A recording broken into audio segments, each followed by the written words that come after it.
Podcast de la série Les réseaux pédocriminels n'existent pas. Round 20, le réseau de Mink. Le cas Joris de Mink. Pendant 10 ans, de 2002 à novembre 2012, de Mink a été secrétaire général du ministère de la Justice des Pays-Bas. Pourtant, des accusations graves concernant des actes pédocriminels ont été faites contre lui à plusieurs reprises. Quand il a été nommé en 2002, une quarantaine d'éléments et d'accusations portaient déjà contre de Mink. En 2003, 2 magazines ont évoqué ces faits, mais ils ont été condamnés en justice pour rectifier leurs propos. Impunité. En octobre de la même année, un jeune prostitué a porté plainte contre de Mink, mais il a été condamné en juillet 2004 à 2 mois de sursis pour avoir fait de fausses déclarations. De fait, il a changé de version lors de son interrogatoire par la police.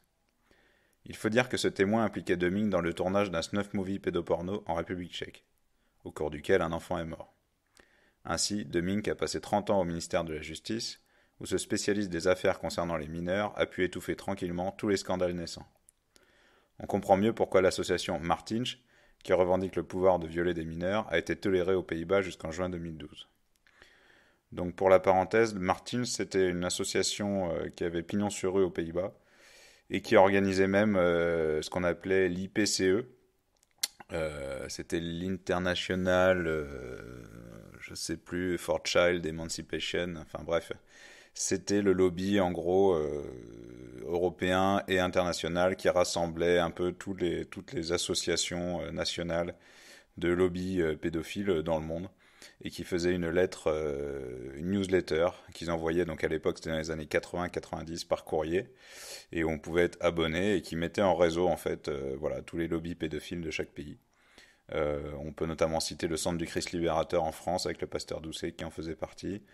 On peut également citer le fait que cette IPCE, pendant assez longtemps, jusqu'aux années 90, fin des années 90, arrivait à participer à l'ILGA, l'International Lesbian and Gay Association, donc le grand rassemblement organisé par l'ILGA, qui était le lobby gay, ce qu'on appellerait aujourd'hui LGBT, et arrivait à faire en sorte que parfois il y avait donc des ateliers sur la pédo, ils arrivaient à se mettre un petit peu là-dedans, ils surfaient sur la vague des années 60-70, et finalement, très tardivement, les choses se sont quand même décantées au niveau des LGBT. Ils ont un petit peu fait le ménage.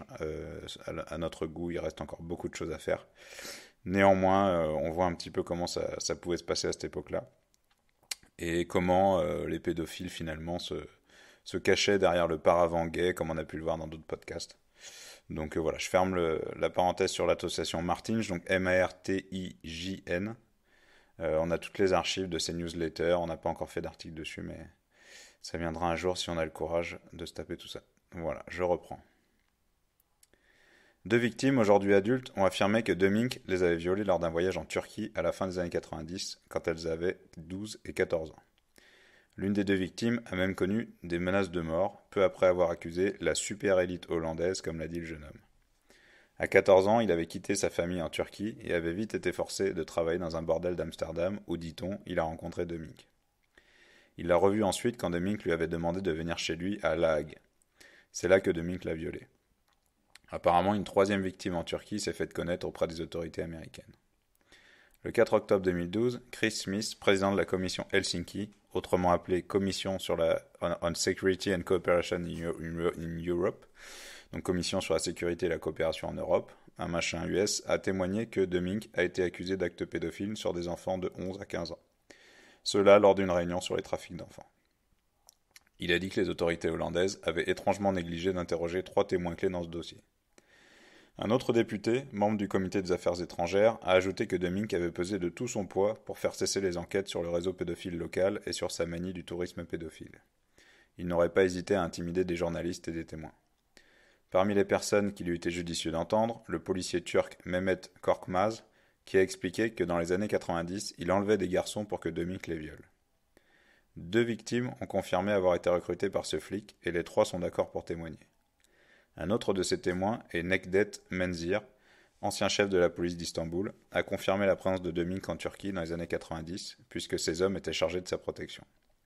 Ce que de Mink nie fermement, bien sûr.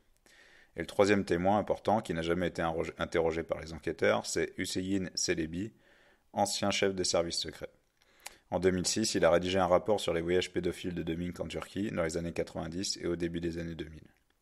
Par exemple, en 1995, Demink était dans la ville de Bodrum et les flics ont dû intervenir dans une partouze à laquelle il était présent où des enfants étaient violés parce qu'un coup de feu avait été tiré.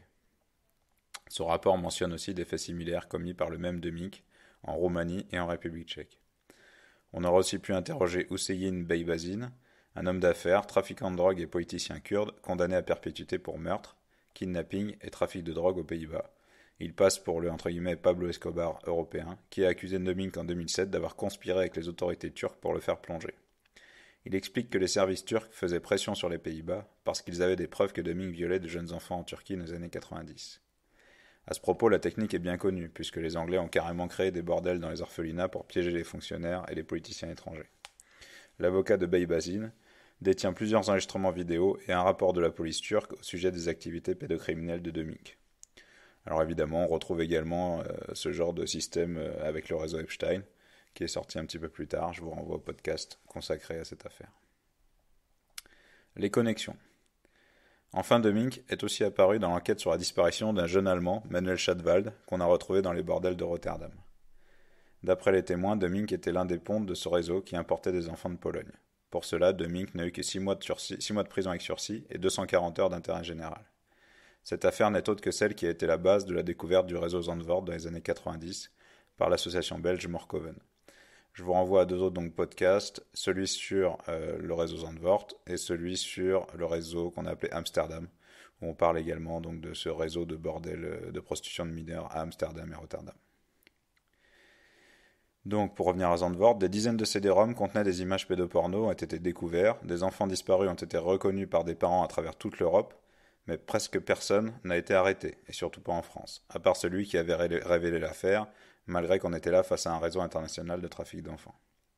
Toutefois, on peut se demander pourquoi les États-Unis se mêlent du réseau pédophile hollandais, car ils ont pas mal de travail à faire chez eux. De fait, via l'ambassade américaine de La Hague, le département d'État US recherche des témoins et des victimes potentielles. L'ambassade US explique, je cite, Demink a été l'un des membres les plus influents durant ces 30 dernières années de par ses postes consécutifs au ministère de la Justice, d'abord en tant que directeur général de l'administration, puis comme directeur général des affaires internationales et étrangères, et depuis 2002 en tant que plus haut fonctionnaire du ministère comme secrétaire général. Fin de citation. Et il parle carrément d'un, je cite, scandale de trafic d'enfants international dans lequel est impliqué Demink, qui dure depuis les années 90. Pour autant, la justice hollandaise a estimé qu'il n'y avait pas matière à investiguer davantage. On a même vu que ce sont les victimes qui sont soit détruites, mais jamais le chef pédo en chef. Pas de chance, les États-Unis, eux, trouvent ces allégations crédibles. Ils ont demandé à la Turquie de leur faire parvenir des éléments de preuve, et on sait que Demink a été éjecté de Turquie, certainement pas sans raison.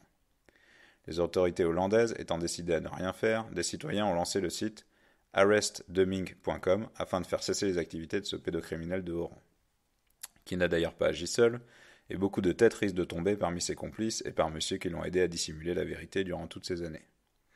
L'association Rebecca Project for Human Rights, donc le projet Rebecca pour les droits de l'homme, demande aussi une investigation sur l'étouffement de l'affaire.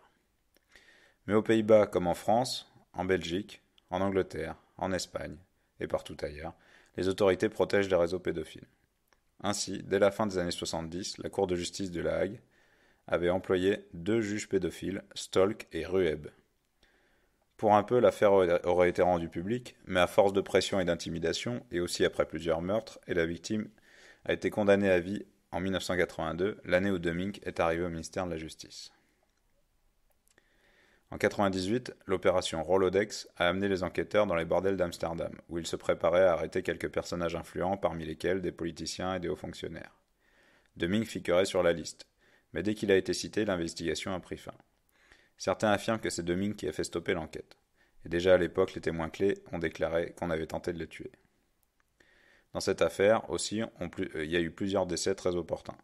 On a parlé du chauffeur de Demink et de la pédiatre Le Bruyère, mais aussi l'avocat d'un des témoins, le jeune qui a dansé le snuff movie et aussi mort en 2008 dans un accident de moto.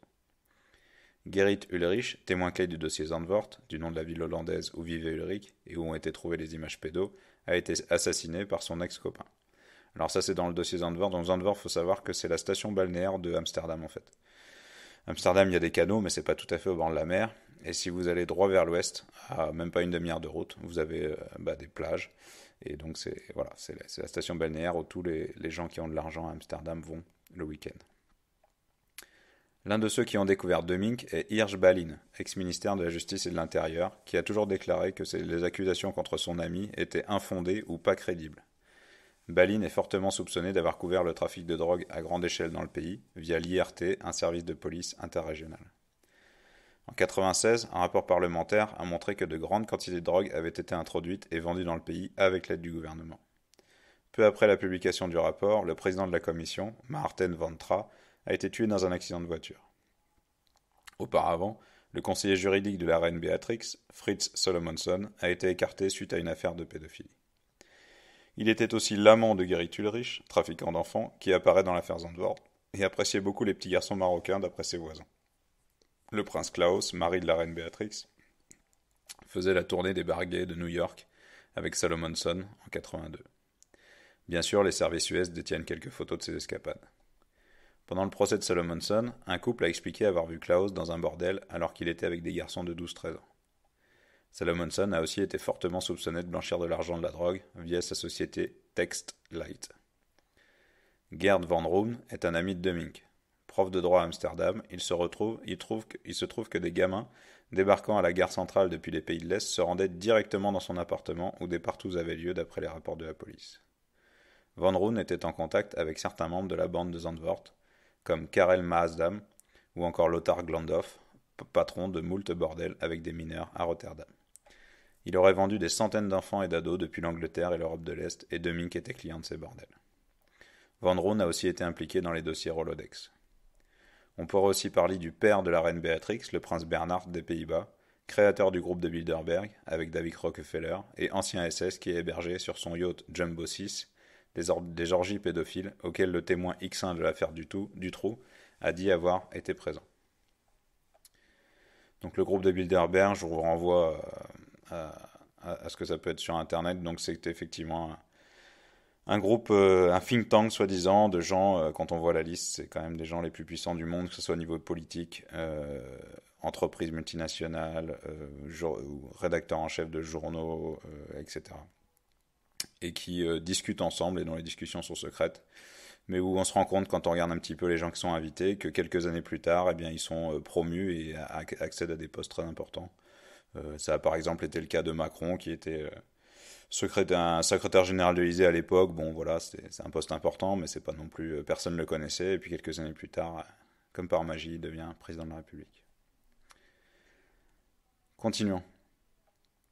Comment la pédophilie des élites sert à faire chanter des États souverains. Revenons sur notre ami Joris Demmink, ce pédophile sadique qui fut durant des années le plus haut fonctionnaire du ministère de la Justice des Pays-Bas. Il s'est fait coincer avec des mineurs dès 1995 en Turquie. Mais au lieu de le poursuivre en justice, la Turquie a cherché à monnayer le dossier contre une faveur, l'emprisonnement à vie d'un opposant kurde. C'est l'affaire d'un haut fonctionnaire vérolé, d'un pédophile couvert par son administration et qui entraîne tout son pays dans des affaires de corruption sans fin. Tous les establishments hollandais, de même qu'une bonne partie des citoyens, savent parfaitement que Demmink commandait des gamins des rues en Turquie pour les violer. Et à qui demandait-il de lui ramener des enfants? À des flics véreux. Du coup, la Turquie avait des cartes à jouer pour faire avancer ces petites affaires.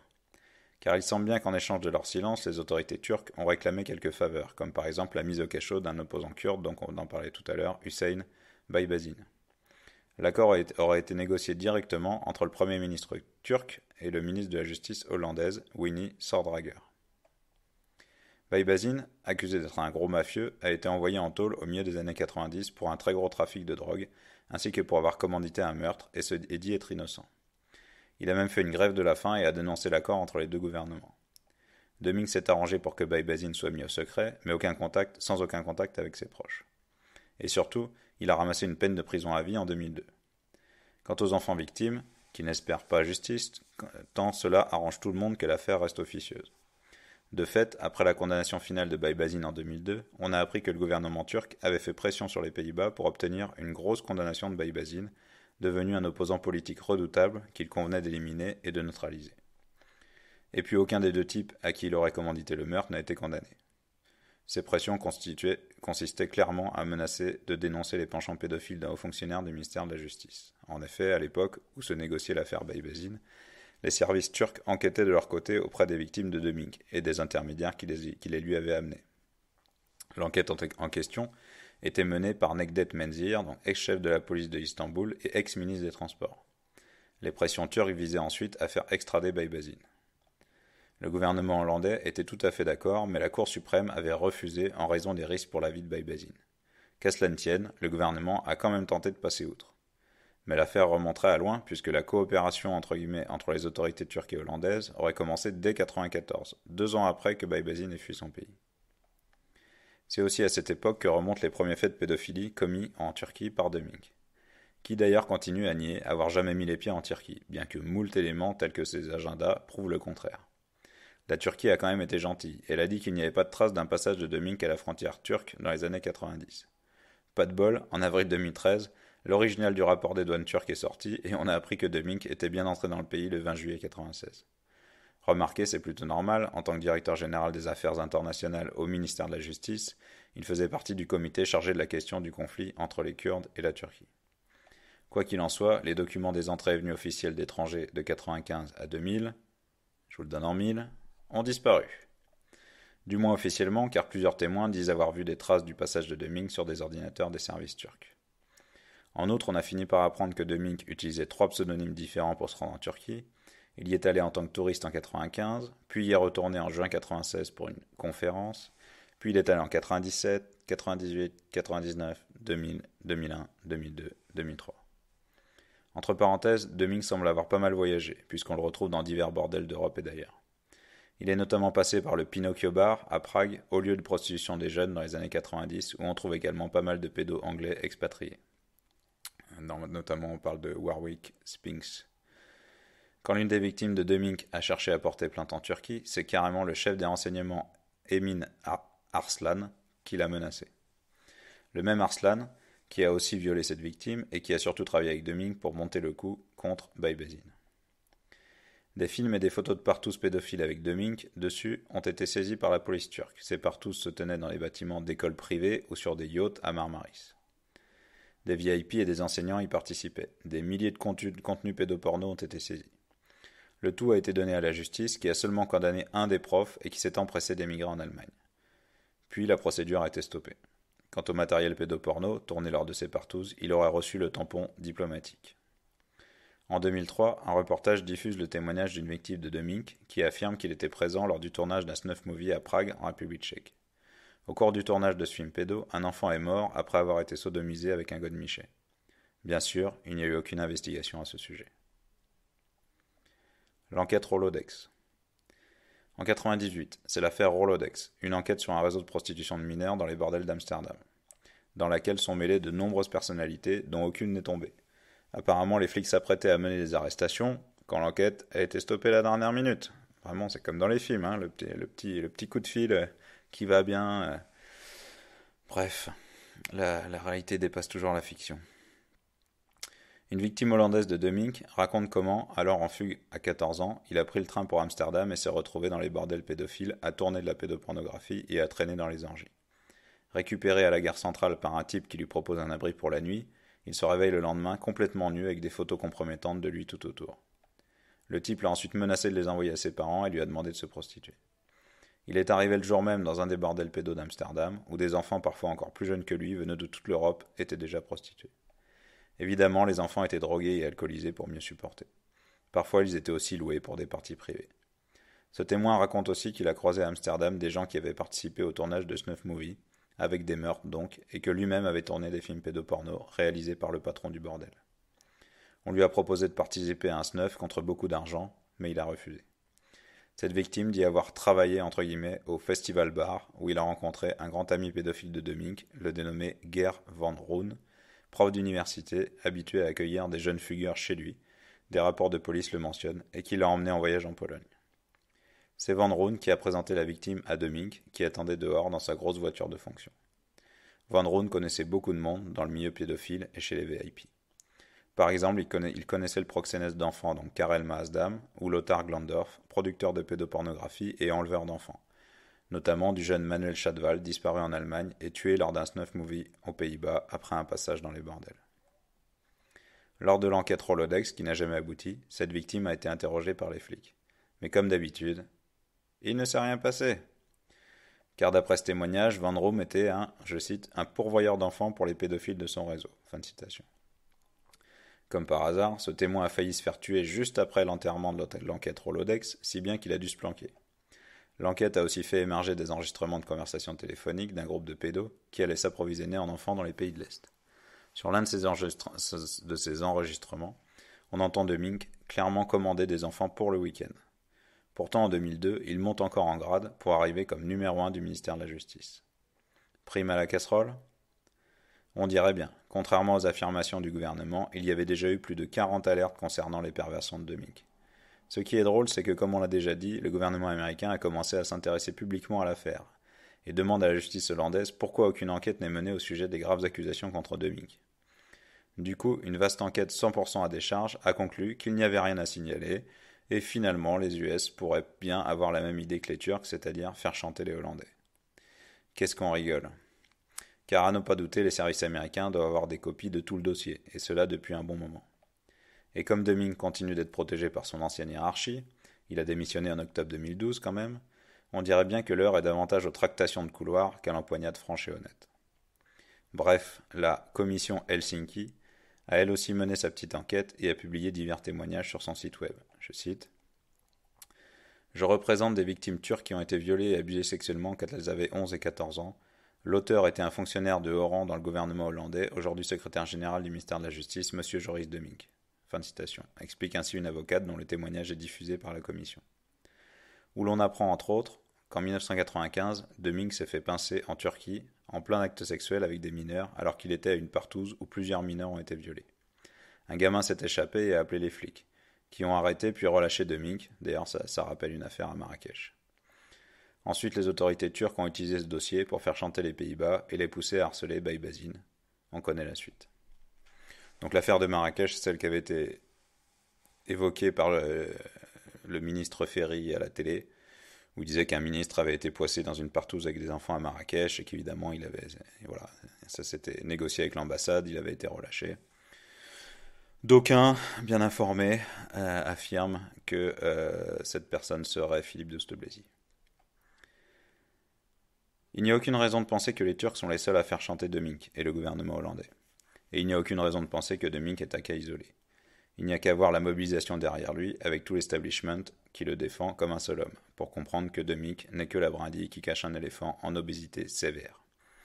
En tout cas, les autorités hollandaises ne semblent toujours pas motivées à organiser un procès de Mink, encore moins à faire le ménage, car il est certain que beaucoup sont compromis dans la haute société. Le point positif est que la mobilisation des citoyens ne fait qu'augmenter, se transformant en dégoût profond pour cette caste qui n'obéit pas aux lois qu'elle nous impose, qui ne respecte pas la morale dont elle nous rebat les oreilles et qui en plus viole nos enfants. De ce dégoût, ce sont des solutions qui devront émerger, et il semble bien que les citoyens de nombreux pays dans le monde sont mûrs pour passer à cette phase-là du combat. Du coup, je me permets de vous signaler le témoignage de Roland Bernard, qui était quelqu'un de très haut placé dans le monde de la finance aux Pays-Bas, et qui, à un moment donné, dans son ascension, devait passer des sortes d'initiations, devait faire des choses, mais on lui disait clairement que c'était pour obtenir des promotions, qu'il allait falloir en passer par là. Et cette personne, à un moment donné, a eu un déclic et il a refusé d'aller violer des mineurs, et il témoigne de ça. Et donc, des fois on parle des abus rituels, de loges francs-maçons, etc., mais ça peut aussi très bien se passer de manière entre guillemets sans folklore, tout simplement, en tournant, en mettant des caméras cachées dans des fêtes, entre guillemets, plein de cocaïne, où on fait rentrer des enfants, et la personne, bon gré mal gré, aura sa promotion si elle accepte d'être tenue, ce qui fait qu'on n'a plus que des gens qui sont tenus dans les postes de pouvoir. Voilà un petit peu la technique, que ce soit au bénéfice de services secrets ou tout simplement au bénéfice de la structure multinationale qui s'assure de la fidélité de ces entre guillemets caporaux, on va dire, de ces cadres, notamment dans la finance. Une actualisation de mars 2014. Fred de Brouwer, un journaliste hollandais qui avait été le premier à dénoncer le pédophile de Mink, vient de mourir dans un accident de voiture suspect en Thaïlande. Vous avez également des pièces jointes à télécharger, tout ce qu'on a cité, donc le mémorandum US, la commission Helsinki, sur l'article consacré sur le site, donc dans la partie réseau.